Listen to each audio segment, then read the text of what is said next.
Hello everyone! Ayan, good evening po sa inyong lahat. Isang maulan na araw po sa ating lahat. Ayan, medyo maulan na naman po ngayong araw. Gana, meron po tayong low pressure. Ayan.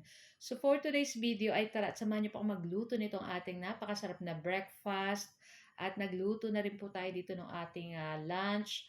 And meron din po tayong snacks. So tara na guys, at samahan niyo na po akong magluto. And enjoy watching po. So ayan na nga sa ating breakfast. Meron po tayo dito isang malaking lata ng sardinas. Ayan, so ginisa lang po natin yan sa sibuyas.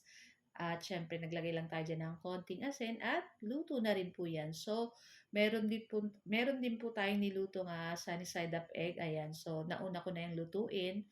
Piglas ko yung ating sardinas at nakabili rin po ako sa kapitbahay namin ng carbonara, ayan. So, yung aming kapitbahay, lagi po silang may tindang spaghetti, saka carbonara. Kaya kung matatanong nyo po, lagi kami may spaghetti or carbonara every breakfast. Bumibili lang po kami kasi yun yung mga favorite ng Three Sons ko minsan pag tuwing umaga. So, yun ang after natin ng breakfast. Nagluto naman tayo nitong ating nilagang baboy. So, lalakan lang po natin yan ng patatas at meron po tayong bagyo pechay. Tapos, syempre, sibuyas, bawang na, pamintang buo.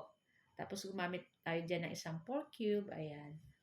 Tapos, ayan na nga guys. So, ito naman yung ating snackan para sa ating meriendahan. Ayan. So, meron tayo dyan pork. Sinangkot siya na natin. Naglagay na tayo ng ating bawang at sibuyas. Ginisa na natin dyan. Ayan. So, ito po yung ating video today. Para isahang na lang po. Ayan. So, pagkagisa ng ating bawang at sibuyas, nilagay na natin dyan yung ating Chinese longganisa. At pagkatapos ay nilagay na rin natin yung gulay.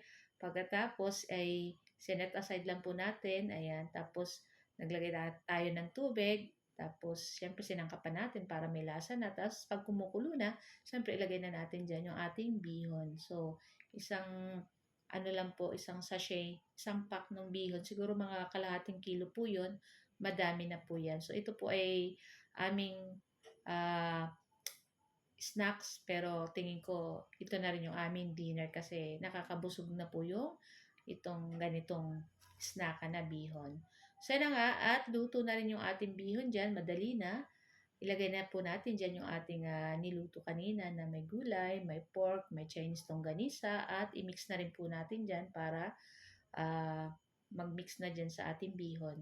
Siyempre, para mas masarap. Ayan, siyempre, ang paghahalo po ng ating bihon, ang ating pansit dapat ay halong-halo para mag-combine or mag-ano yung lasa niya po doon sa ating bihon. Ayan.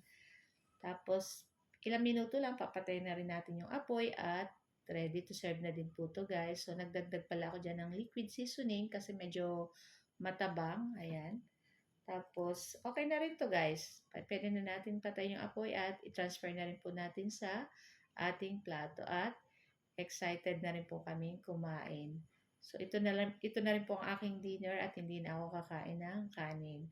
So, guys, thank you for watching and sa our next video. Ciao! Happy tummy!